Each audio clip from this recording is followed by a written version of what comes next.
Thank you for stopping by Luxuriously Poor, and I hope you find today's video helpful.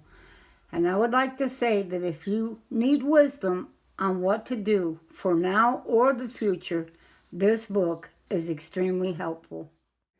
Famine is coming, and I mean that, it really is. There doesn't necessarily have to be a big, huge shortage of food, but when the price becomes so expensive you can no longer afford to buy it. I mean, meat, when you're paying $10 for 1 pound or $12 for a pound of meat, famine is here. And we have to do everything we can to help our families, to feed our families. We're gonna have to return to old ideas. Tomato sandwiches, do you remember those? You know, slice a tomato and put it between 2 pieces of bread. Yeah, used to be very popular. It filled you, and it wasn't bad for you. But today I'm going to share a recipe with you. It's my recipe that I use for tortillas. Now, you guys know that I use sourdough starter, and that is what I'm going to use to make these tortillas. And I hope you will start your own sourdough starter so that you can make your breads, your biscuits, your tortillas with just water and sourdough starter and maybe butter in some cases. Okay, I would like to start by saying I am going to make some sourdough tortillas. And I'm going to tell you, these are really, really good.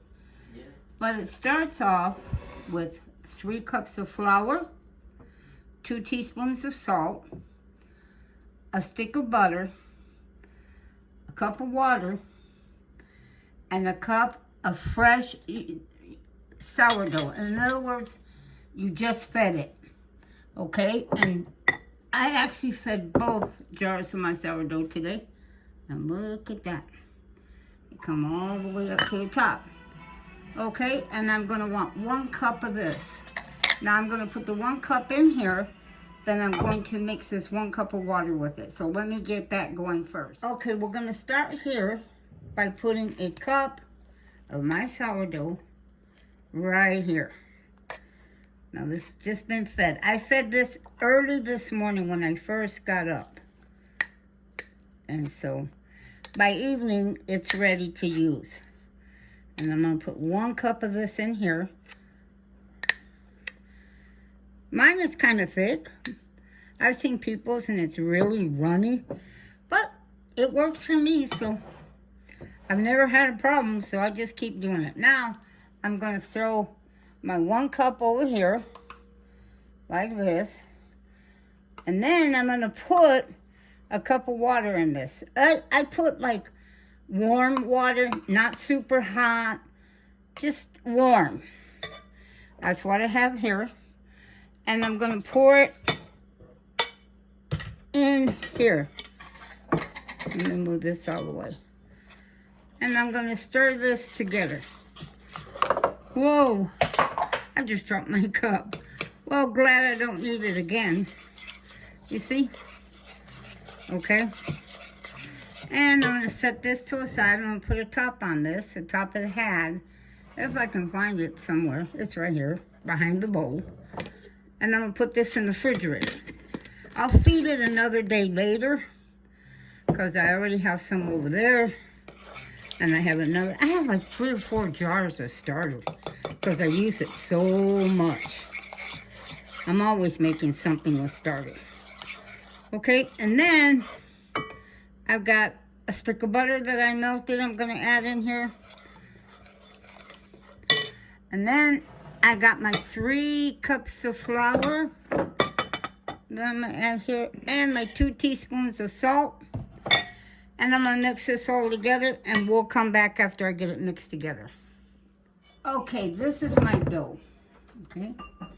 It's a little sticky, quite a bit sticky, but that doesn't matter. Okay, what I'm gonna do here is I'm gonna take this out of this bowl because I want to flour the bowl, okay?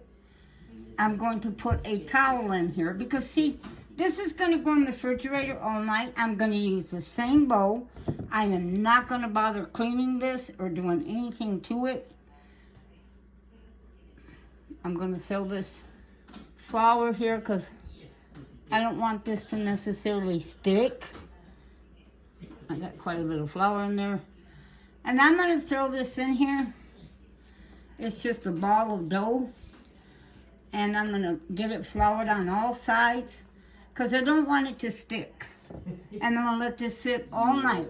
I'm going to put flour on top here, and I'll show you. I'm going to close it and then put a shower cap over the top. Okay, I put me a little flour on the top of the ball because I'm going to put this over like this and this over like this to cover it, because I'm going to put this in the refrigerator all night. And then I'm going to put the shower cap over the top of this bowl. And we'll come back in the morning because this is going to sit in my refrigerator all night. And tomorrow we'll make tortillas. This is super easy peasy and no problems. We'll come back tomorrow. I forgot. It's the next day. I woke up. I'm almost finished with my dough ball here. And I said, I haven't showed them how it looks or anything. The dough is very, very cold. And it's pliable, but kind of stiff. And I've had a video before on how to roll out the tortillas. You do it the same way. You just take a rolling pin and you start rolling back and forth and back and forth, and you turn it. I'm trying to do this one-handed here, okay? But you just keep doing this on a little bit of a floured surface because this dough is stickier. I am thinking the next time I make this dough, I'm not going to put it in the refrigerator because it's real stiff and you have to work it more. And I think if it sat out all night, it wouldn't be so cold and it wouldn't be so stiff. Now, the woman that I got the recipe off of, I don't remember where or who she was. It was a long time ago, months and months ago. And I've never thought of, putting it up on the net, but it's a good recipe, although she never said how she did it as far as does she put it in the refrigerator. She just said she let it rest all night, covered. Most people put sourdough in the refrigerator, but this doesn't rise super high. You even think it's not working because you say, it didn't rise. It's the same size ball as it was when I put it in there. But it rises beautifully. I'll show you in a minute when I put one on my placa. Okay, here's my placa. And I'm going to throw the tortilla on there. It's a little bit over the edge, but that's okay. Let me see if I can get out of this so you don't have a shadow so much.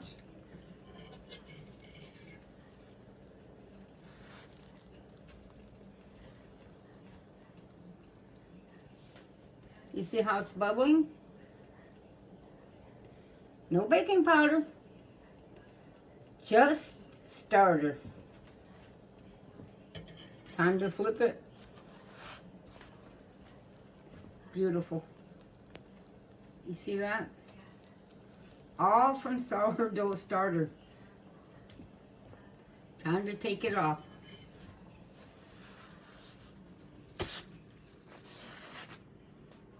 I have a stack of them going here, and I'm going to go back and roll some more. You get about 13 or 14 out of this. Well, I'm done, and here they are. I made 13. Don't worry if they're not perfect. They don't have to be perfectly round. You can make them thin or as thick as you want. I like mine a little bit on the thin side. I think that when they're too thick, they just, too much flour, too much dough. You don't really taste what you put in the middle, which I'm going to put refried beans.